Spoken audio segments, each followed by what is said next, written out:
to Michelle. Welcome, huge welcome. And please, as I say, do share your questions. Now I'll leave you to kick us off. Right. So, along with the payment plan, I'll send you a program snapshot. So, that is over to you. I think that somebody's not come off mute, so do continue. Thank you very much, Sue. It's great to be here today. I'm just going to share my slides. I'm hoping that this goes straight into the share. I am looking for a thumbs up to say that we're on the first slide. Wonderful. So good afternoon to everybody online today. It's a pleasure to join you. I'm super excited to be with you because I get to talk about conscious leadership, I get to talk about sport, I get to talk about how we can all be change agents. And I know lots of us are already being those people in the world in terms of change agents. I just want to do a shout out to some of the people I've just quickly seen that I do know. I think there's Ali's on here, Emily Moore. I don't know you, but your surname is Moore, so I'm saying hello. Griya, Lungi, and I just want to do a massive shout out to our global community as well. So a very warm welcome. I am Michelle Moore. I'm a leadership coach. I'm a activist. I'm a speaker, author, and a project leader, a host, all kinds of different things that I do in the world, all around trying to redress inequities. I am a former athlete. I didn't make it into international standards as how much I ever dreamt of wanting to be one of those. I wasn't an international athlete. I am a netball player. I'm standing up on my desk. If you see me decrease in height, I am surreptitiously winding my desk down, so don't worry about that. If I was in the room with you now, I would see smiling faces and some positive body language, but right now I can only see my slides, so I'm assuming that's coming back from you, and I'm going to kick off and talk about the work that we're going to do today. So I'm going to take us through this at a pace because that's the nature of who I am and what I'm about, and we can have questions at the end. So a very warm welcome to everybody. Just to start with, I'm a new author, very proud of my book, Real Wins. A lot of the insights that I share will come from my, are included in my book. But just to start with, very first context, very first slide. We're living through a global pandemic, and I just want to acknowledge that, and I want to send warm wishes to everybody on this webinar today. And just to start with, it's always really good to just have a real definition of what we're talking about today. And we are all leaders, right? We are leaders because we lead ourselves every single day, regardless of whatever level we find ourselves in an organization.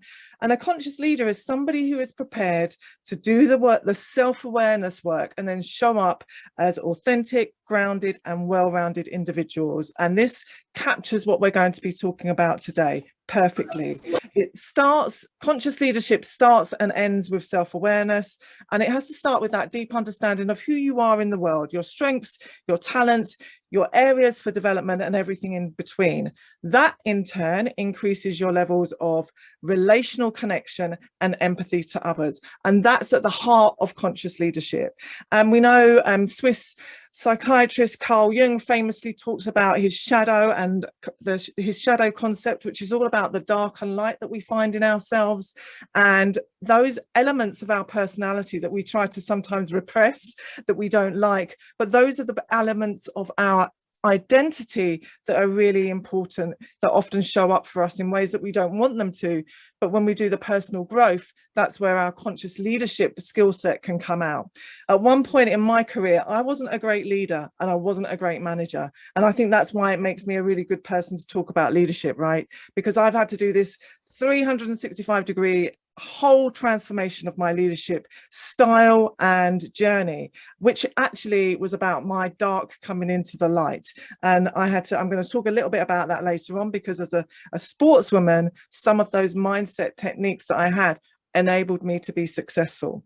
So the fundamental elements of conscious leadership are authenticity, integrity, accountability, and empathy. And as I move on, I want to start with talking about the second one of the topic today is about defining success. And I think it's really important that to be a conscious leader, if we're all signed up to being a conscious leader, we have to start with being aware of what our version of success looks like. Everyone generally wants to be successful, and the time and energy that we need to actually define that is what is critical, especially if we're stepping up for ourselves and others in challenging inequities that we see out there. So as a result, sometimes we can often find ourselves in scenarios or situations where we spend our time meeting the expectations of others and sometimes responding to societal conventions in ways that are conscious and unconscious. And so I think it's important that we define our versions of success, because we often have to redefine them, especially if you're from a marginalized identity, especially if you're experiencing the intersections of both racism and sexism. So for me, in my career, and in lots of your careers where you've experienced discrimination, you may have had to redefine what your version of success looks like, so that you're not defined by the societal conditions of what's out there in terms of what seeks to marginalize us. So defining success is about defining what your values are, what's important to you, both professionally and personally, and living into that intention, right? One of the most important aspects about your values is to act them out and to enable others to be aware of what your values are. So in the chat or in the questions, you might want to think about some of the ways in which you do that. And especially if you're committed to social justice and equity, you want your values to be up front and center. And when you act those values out and you become known for them, your values often arrive in the room before you do, right? And which can be really helpful in all kinds of situations. So sometimes you might not be invited to certain events or be asked to do certain things because people know, well, we know what we're going to get with Michelle Moore. She's going to have a really direct conversation. She's really passionate about equity and justice. That might be uncomfortable for some of our leaders to hear. We won't invite her to some of those events, or whatever it is. I'm being a bit glib there, but when your values arrive before you, they're actually doing you a really good favor. But the reality is we can find ourselves in situations when our values are not upheld by others or the system or the organization that we're a part of.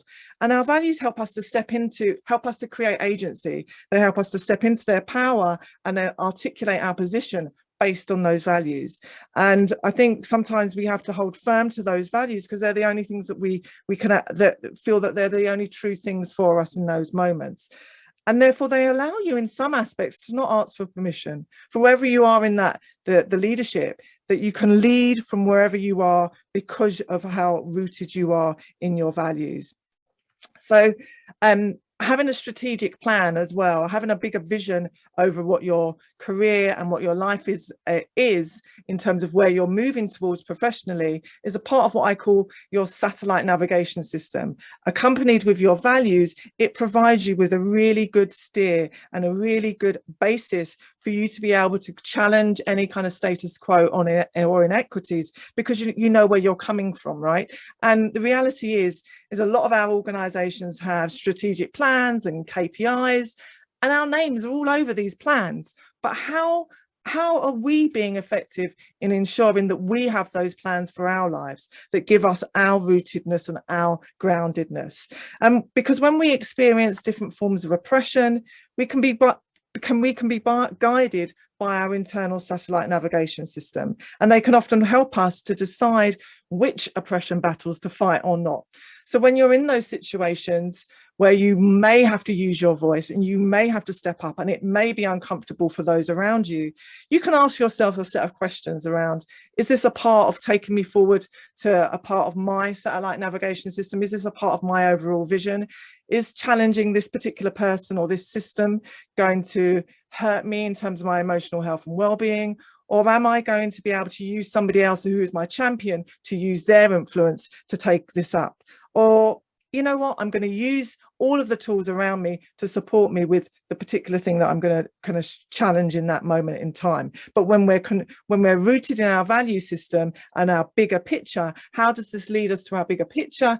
Then what value is this relationship to me? All of those things help you figure out how you're going to challenge inequity in that very, very moment. So we have to define and define our own versions of success, and we have to own that success as well, right? If we're not owning it, if we don't do it for ourselves, who will. So it's a falsehood not to do that, because actually that then robs other people of being inspired by your greatness and your achievements. And our life's tapestry is made up of those bigger and smaller achievements in our lives. And so sharing your achievements is really important. And it's about your visibility. It's not about showing up, showing off. It is about showing up. It's about actually showing up for yourself and for others and owning it. And you know, one of the things about visibility is owning your story so that you're able to articulate it for yourself and demonstrate the greatness that you are for yourself and for others. I'm moving on. I'm assuming you're with me, people. I can't see much going on in the chat. So I'm just gonna, because I've minimized you, but I'm assuming everything's good. And I'm going on to, oh, this is my favorite slide. If you're sitting down, people, can you just maybe stretch, just get yourself moving a little bit, because, or even stand up. This is called Standing in Your Power, game, set and match, Serena Williams style. And what I'm talking about here is how we can find our own internal power, our internal drivers and intrinsic motivators that give us energy to step up for ourselves in our own personal growth, but also challenge the inequities that we see out there. Often the facade of meritocracy can at times make it really tough to step up, but having a deep sense of self-awareness and how that can really support you and how you challenge the status quo. This is really dependent on how well you know yourself, how well you know your characteristics in terms of how introverted you are or extroverted you are. We're all on that spectrum somewhere. And those of us that understand how we can match our unique style to the way in which we challenge inequity.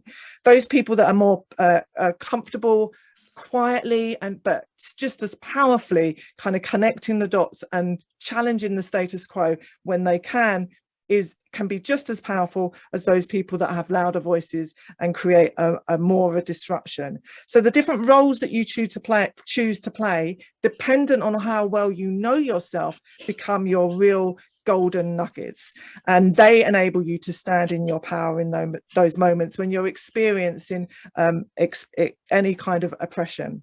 So deciding how you're going to respond or not to respond is about maintaining perspective, is about understanding your own style, drawing on your satellite navigation system, and protecting your emotional health and well-being at all costs.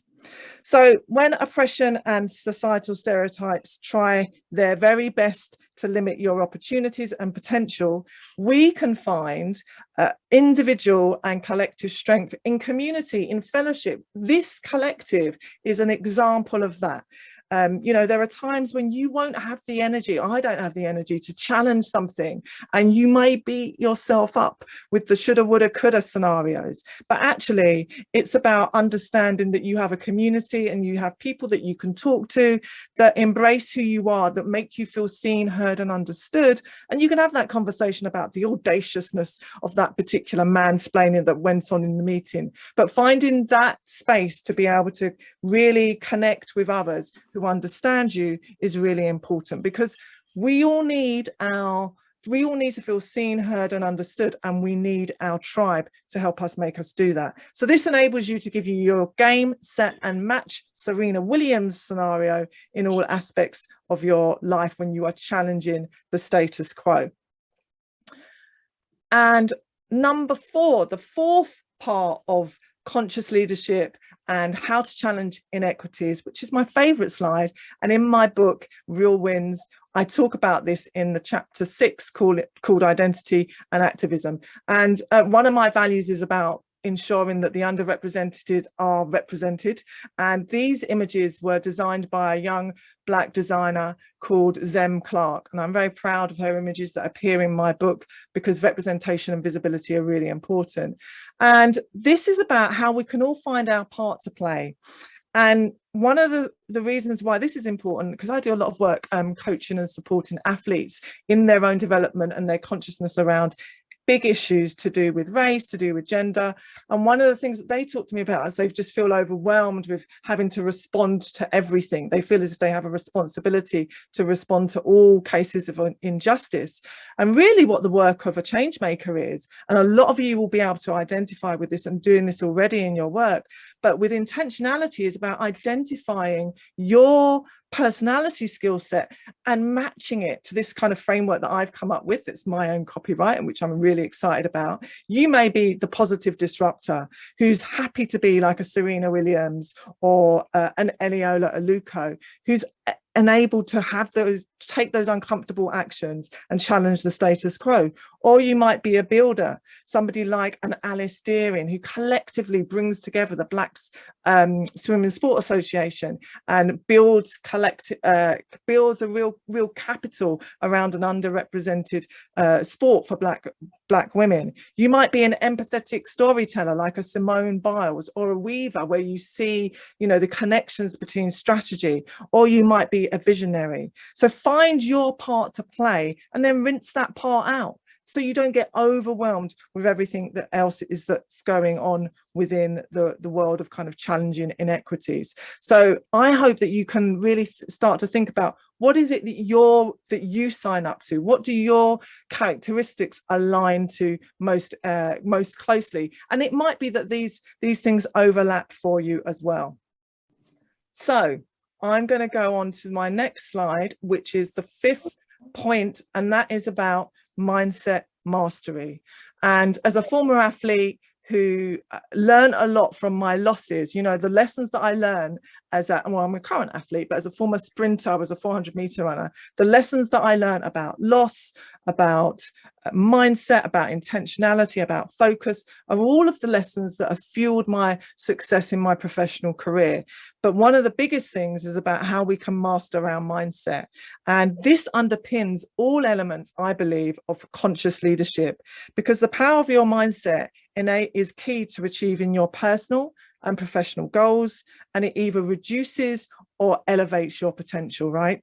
And when we experience any kind of setback, because we all do, and we might not get that job that we go for, we might be experiencing real resistance in the environments that we find ourselves in as a marginalized or a minority person within that space, receiving negative feedback. We can spend a lot of time thinking about this, remunerating about it, and almost being defined by those failures and those setbacks. But in order to manage that, we have to acknowledge the discomfort that brings, and then find space and not find the spaces to avoid it. We have to address it. We have to accept the responsibility that goes with that, and the bits that are around our shadow self as well. So there's real power in accepting and understanding that as we go about our daily lives, we will experience that resistance, we will experience those setbacks. It doesn't discriminate, but it's about how we stand up to that.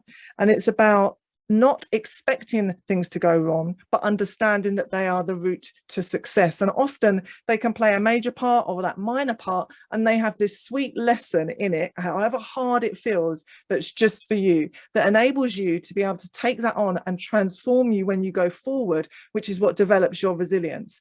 And then it's the evidence of the fact that you've got through those hardships that creates your self-efficacy, that creates the idea that, I can tackle things however hard they are, because of the evidence of my success. I've done it before, and so I can do it again. So often it's asking yourself more affirming questions. What's the lesson, as opposed to why me, worries me, and even what should I do? What is the lesson here? So in our moments of self-doubt, it is about checking the evidence of our success and what we've done previously and how we've got through those tough times. And often when we think that our biggest failures they actually become our biggest lessons for our future success in lots and lots of ways. And self-compassion has to underline all of this as well. And self-compassion is about how you talk to yourself, how some of us talk to ourselves really critically, and how can we talk to ourselves with more compassion, as if we are actually talking to a really close friend. And that's important, because the way in which you demonstrate self-compassion for yourself role models how you can do that for others, and it shows others that you take that really seriously, and that is a first and a must. And it's about breaking free of some of that internal dialogue and that harsh self-critic that you might have in order to cultivate your emotional health and well-being. Resilience. I love resilience because resilience is a skill. Resilience is about having this kit bag of kit that will enable you to deal with what comes up in your life, both professionally and personally. And I like to see it as this kit bag that you have to kind of continually replenish. So you need to make sure your water bottle's filled up, you've got your spikes, you've got your vest, whatever it is that you need. And remember, if you run out of kit, your performance is impacted negatively. So in life, if you are not filling yourself up with the things that make you feel more of you in the world, then you're likely to have negative consequences around your mental and physical health when your resilience is tested. And resilience doesn't discriminate. We know that we all need it because we will all face adversity at some point in our lives. And it's a personal relationship, resilience. And once you get it, it's priceless, believe me. And it's dictated by your intrinsic motivators and your preferences. And what is it that makes you feel alive? You know, I always remember this story from Afua Hirsch, who's a very popular cultural commentator, author, academic, activist, amazing woman. And she talked to me about being spiritually ribbed. And that means when we're facing oppression, how is it that we are full up? How are we how do we feel the most about ourselves? How do we feel as if we've been sustained and nourished? And we do that in all kinds of ways. You know, I know standing up at my desk, the blood is flowing more. I'm a better performer. I know that if I don't get out for my 12-minute walk in the morning, I'm not as productive as I could be. I know that prayer and meditation and affirmations and joy and laughter and gratitude and fellowship are all of the things that build my resilience. What are those things that build your resilience and sustain you in your work as a conscious leader and as somebody that can challenge inequities? And this slide gives me lots of joy. This slide is my book, and this is me standing in my light. This is me owning my success, owning my achievements. It's full of my own research and the insights, and it's that intersection between identity and leadership and how we find our own way in being change makers in the world. And I've lent on the lessons and the interviews with people like Eniola Aluko, to Tanya Gray Thompson, to Kate Richardson Walsh, and you know, American superstar Renee Montgomery in this book. And I believe that the work that I've been talking about today is encompassed in my work in this book. So I'd ask you to support it. And if you want to know more about it, please go out there and find out. It's on my website, but it's about how we can all stand up for ourselves as well as other people. Please look at it, gift it to someone. One of the things that I'm doing in the world is trying to live out my values so that they are really clear. And when I talk about my work and the work of academics and activists like Angela Davis, this is where my values come into play, because I'm trying to do the things that I think make a change. I'm trying, and those are the operative words. One of the things that Angela Davis talks about is how we can be all more leaderful, and I think this is a key part of conscious leadership, because being leaderful means that you're nurturing and developing your own sense of self so that you're unable to do that for others, so that they are able to see the fullness of themselves in their full identities. And so we're able to then find ways where we can use our privilege and our influence, not just for ourselves, but on behalf of those that don't have as much privilege and influence as we do. So conscious listeners, conscious leadership are the 5 things that I remind you about. The tenets are around authenticity and integrity and self-awareness, that you get to define your idea of what success looks like and not the societal conventions, that you're enabled to get your game set and match Serena Williams style by tapping into your inner power and figuring out the part that you play within all of that, and then developing the mindset for success that's based on a true understanding of your own levels of self-efficacy and resilience. And when you're in situations when you feel as if you are not in that place, it's about remembering that conscious leadership is available to each and every one of us. And that kind of brings me to the end of the presentation. I think I've kept to time, and I think there may have been something else that I wanted to say, but I've lost that piece of paper because it's fallen on the floor. So there's an effortless, seamless ending to my presentation today, just to say that this is about us coming together and working together and asking questions in an informal context, and I'm very happy to receive them. I'm going to stop the share now. This is how you can get in contact with me. I'm going to stop the share now and open it up and try and get back onto the view so that I can see everybody. Fantastic. Thank you so much, Michelle. And we will share Michelle's contact details with people after this session too, so we'll email out to everybody with more details as well too. If people have got questions for Michelle, and I know Yvette started there and I've got a couple myself, please can you pop them into the chat function, then we'll ask you, well, we can either ask them for you or you can come off of mute and ask them yourselves. Actually, Yvette, would you like to kick us off with that and ask, I feel like I know Yvette and we haven't really ever met, but we just talk a lot on social media, so if you're still here, would you like to ask your question? Thank you. Firstly, it's really great to hear your talk, Michelle. I'm such a fan of your audiobook. It was really amazing and definitely resonated with me, especially the part about being in the brownies. I never actually joined because I remember my school friends like, you'll be the only brownie in brownies. And yeah, so I totally, yeah, it really resonated a lot with my childhood. So yeah, thank you for that. But my question is, I started a surf club for women and girls. Obviously, surfing is predominantly, it's a white male sport, despite being originally not from white males. I'd love to know how I can keep my calm and how I can sort of, I guess, keep my emotions out of it when I'm discussing the barriers that are there for women and girls of color to get into a sport like surfing, you know, with that lack of representation.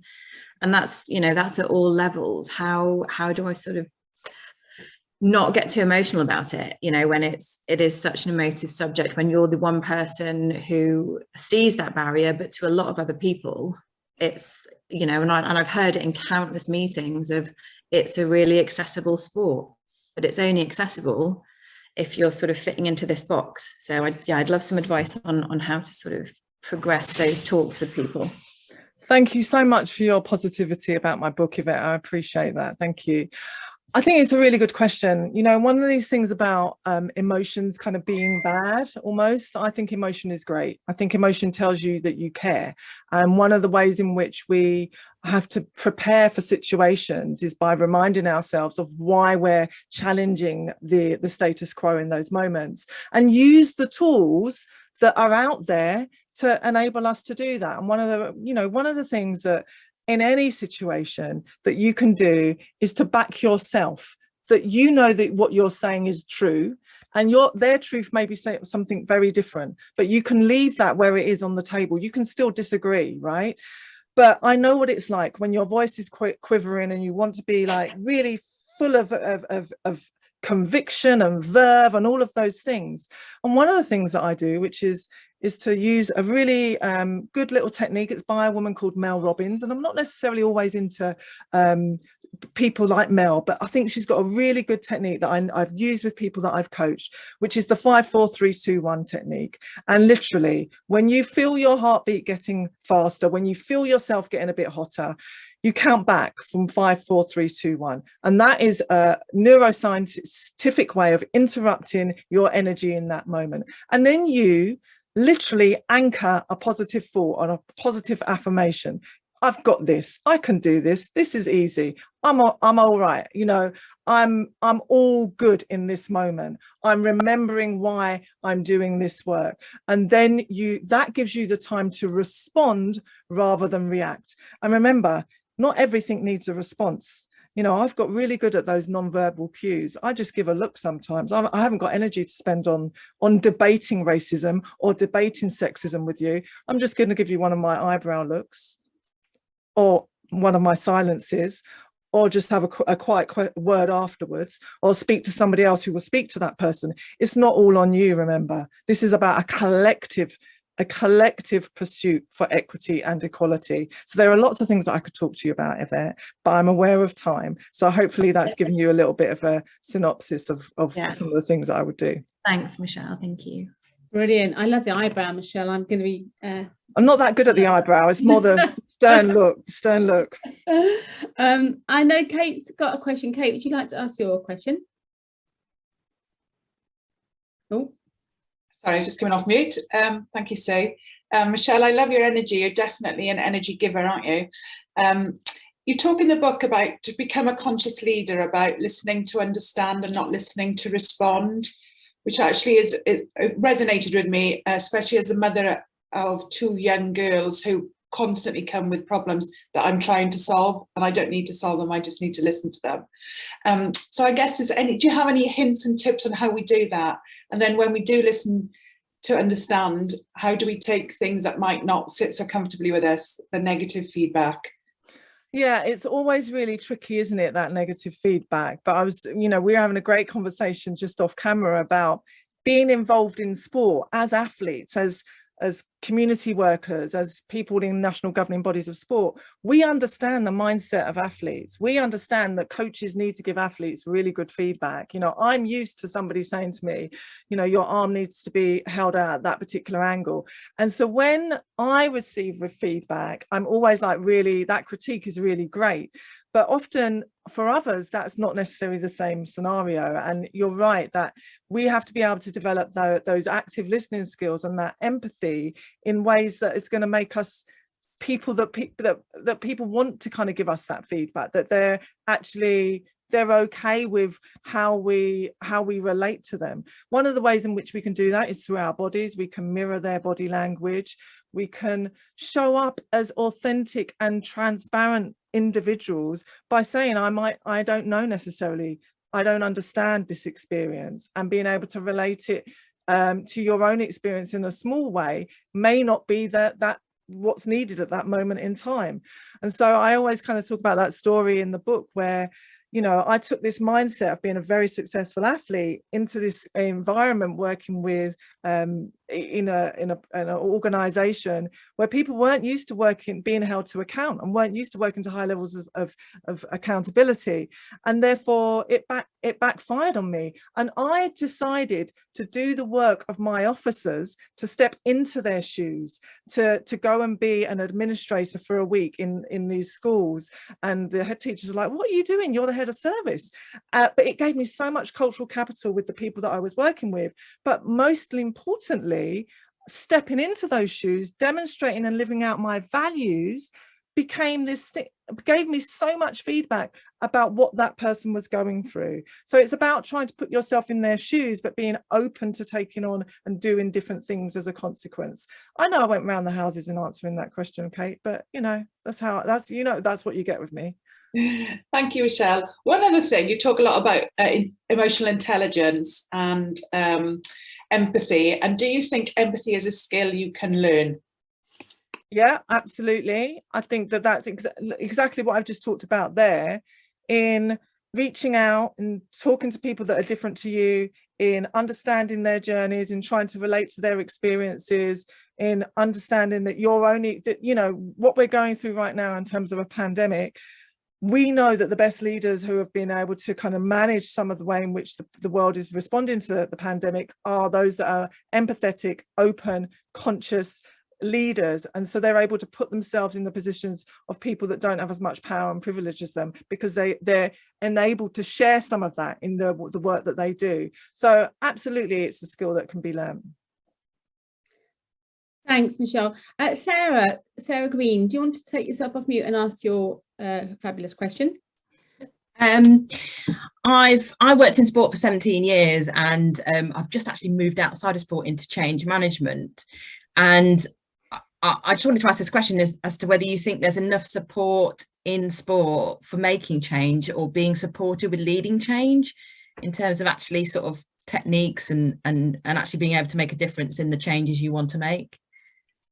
If I'm understanding that correctly, do you mean like are the leaders of sport open to change in terms of or how do you find out how to make the changes, and where have you looked to for support for making change within sport?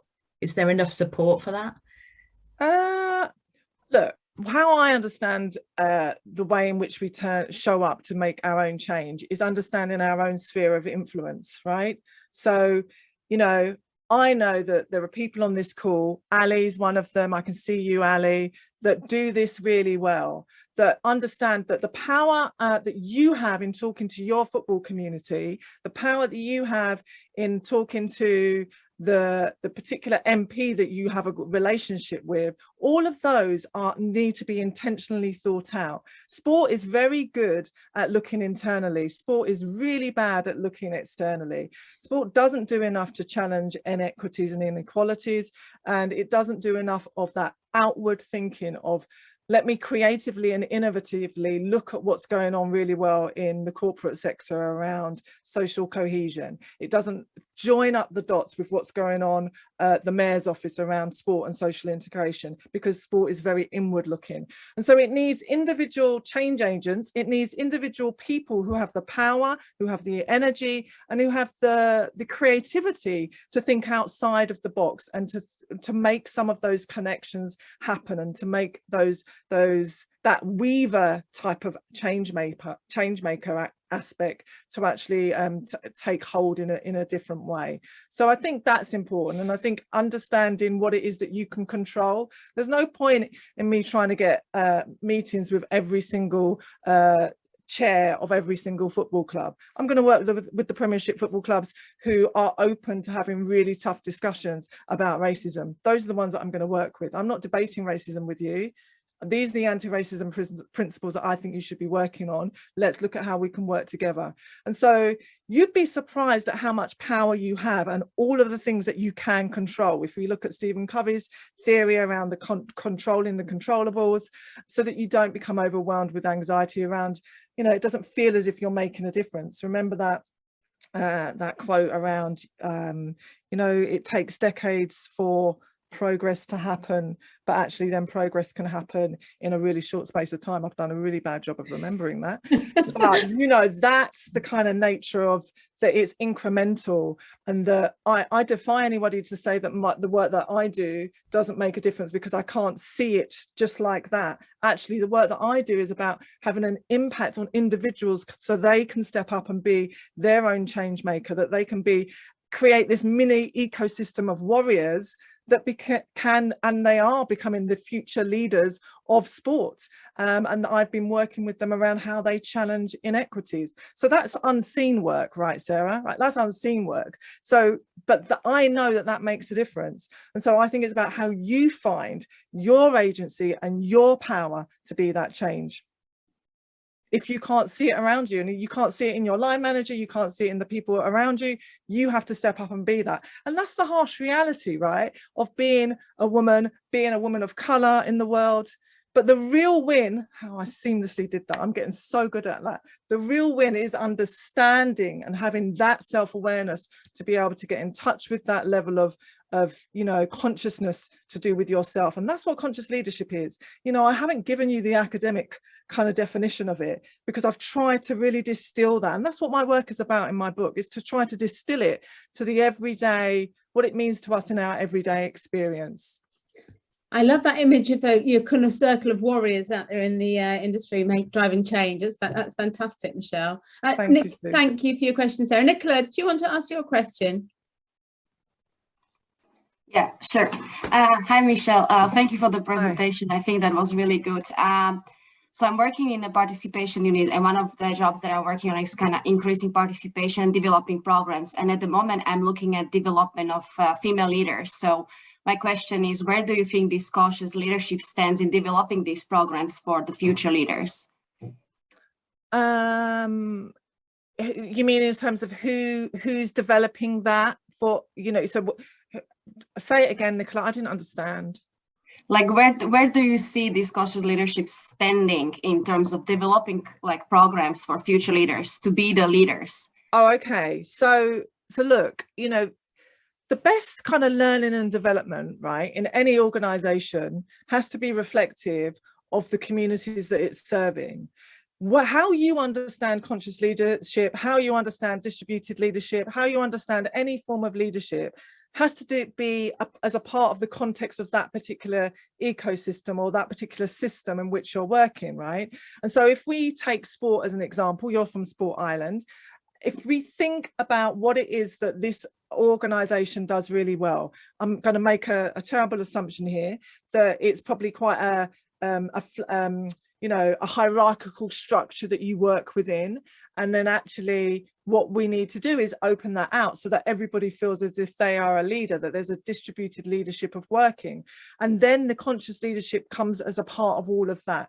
The more conscious we are of our self-awareness, the more conscious we are of our context and what brings out the best in ourselves and others, the more likely we are to be successful, right, Nicola? And so therefore conscious leadership, I believe, underpins all forms of leadership. There's a great quote around the fact that the only way that we can create change is by being self-aware. That is the biggest ingredient for being the change maker in the world and creating greater social equity and justice, is that level of self-awareness. So for me, conscious leadership underpins all of it, and learning and development and training is a part of understanding what it is that this organization needs the most.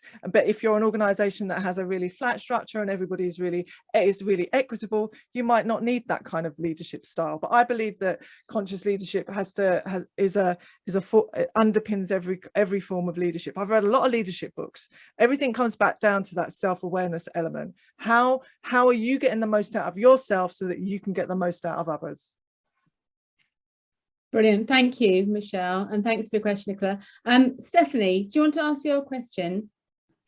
Hi, yes. My question is, we've been looking at quite a lot about being a really good ally and allyship. And do you think there's a difference between being a conscious leader, but also allyship as well, or do you think they're quite similar?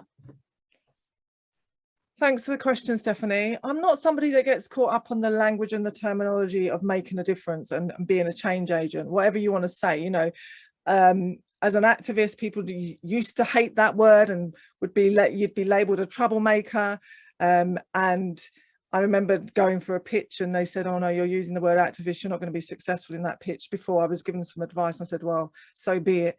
And I wasn't successful. 2 years later, I went back and I was successful. Timing, right? Timing makes all the difference. So allyship is a new term that's come out off the back of the Black Lives Matter movement. Let's be clear, people doing the work in anti-racism work, doing change maker work, have been doing that for centuries. And so therefore the allyship element of it, there's some controversy over that word. I'm not really up for that word just because it's one of those words that, well, we should be doing that work anyway. I'm interested in coalition, I'm interested in change, whatever you want to call it. Let's redress the inequity and the imbalance.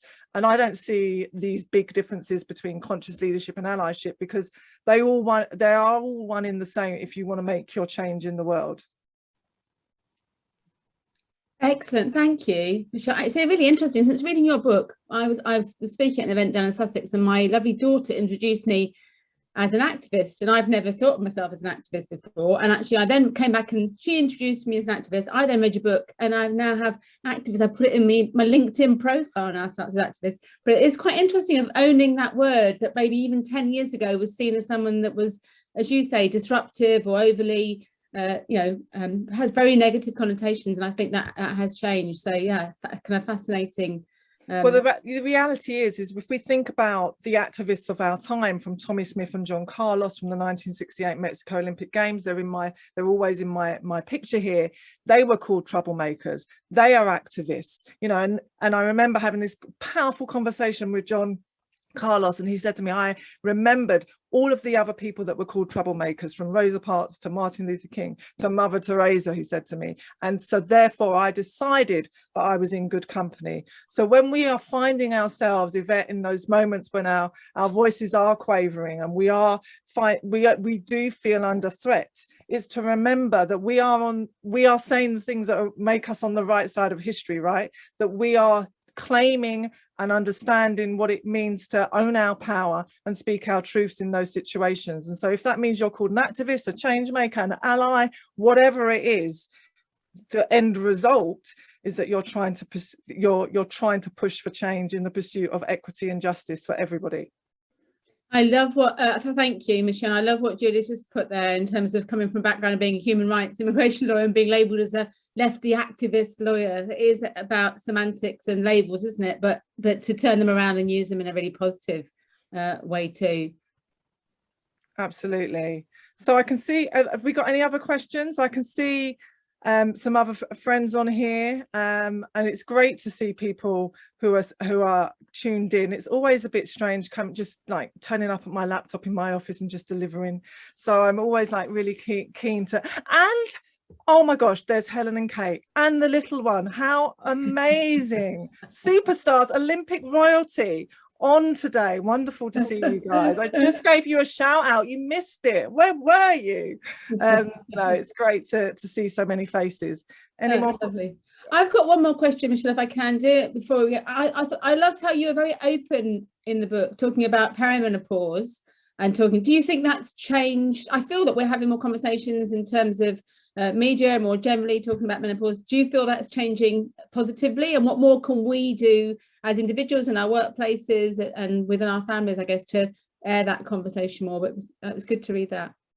Thanks, Sue. Thanks for that question, because actually it's really important because it affects every single woman on this call today. I went into my perimenopause really early, and it was a shock to my system. And therefore, I talk about it in my work because it actually affected my filters around how I engage with my work. So I was even less patient for change, and I was even more direct, more transparent in the ways in which I was having conversation with leaders. But it also really, really elevated my levels of anxiety around how I was turning up and how I was showing up. And that manifested itself in, increased preparation time for everything. And sometimes we can all relate to that kind of be perfect syndrome, right? And the reality is it's not realistic, it's not achievable. And so I had to go on that journey of my own perimenopause journey. And yes, it is being spoken about more in workplaces, and there needs to be more understanding of that journey for women, and especially women of colour, because it is a very white space. It is very much talking about the middle class white experience of menopause, where there are so many different issues for Black women and women of colour when it comes to the menopause. And so I've talked about it in my book as a part of how we can develop our own resilience. And I had to really show up for myself and find ways to really tap into those self-care techniques that I talked about that enable you to become more spiritually ribbed in your life, which enables you to have the sustenance to kind of turn up here today, to have the energy to be the only person of difference in your environment. All of those things make up our resilience kit bag. And I would ask everybody to ensure that they're doing something for themselves that honors themselves, not for anybody else, today, tomorrow, today and every day, that you do those things that build your resilience and develop your kit bag. So the menopause journey, I've been on different seminars and different webinars talking about my menopause, and one of the things that I think is really important is to understand that it's a part of all of our journeys, and it's the more educated we become around the menopause, the sooner, the more enabled that you'll be at to kind of cope and manage the symptoms that come along your way. So, I thought I was kind of indestructible in all kinds of ways, but the menopause, and I've named her Peri, if we name something, if we distance ourselves from something, we create that emotional distance, that psychological distance from something, we externalize it. It's a sport analogy thing, sport psychology thing, that takes away some of her power. Today, I've turned up with, I'm full transparency, full accountability. I haven't been sleeping well at all. I've been averaging 2 to 3 hours a night. Last night, I had to take a sleeping tablet to ensure that I could be here for you today. That is the nature of the perimenopause in my life right now. When I turn up for my talks, I out it straight away because I'm transparent, I'm authentic, and I want to be that relatable leader that is a conscious leader that has really good relational connection to everybody that I meet, because my job is to touch, move and inspire and to share that energy. And Perry has been trying to rob me from it, and she's not going to do it, people. She won't succeed. I'm into winning. She's not going to beat me. That's bloody brilliant. What a fantastic way to finish that session. Thank you so much. You certainly have, in terms of kind of moving and inspiring us. It's lovely. I feel I've known you for a long time, but it's fantastic to have had this opportunity to hear you speak, and I'm sure on behalf of everybody here, really appreciate your time, Michelle. Do go out. I've got my real wins here. Look, Kate's got hers too. So do go out, great. buy the book and have a read. You'll find out more. And thank you so much. And I've got Kate's book here. I've got Kate and Helen's book right here as well. But I'm going to do my book too. It's like you didn't know you were coming to a book club. It's turned out to be a book club. There you go.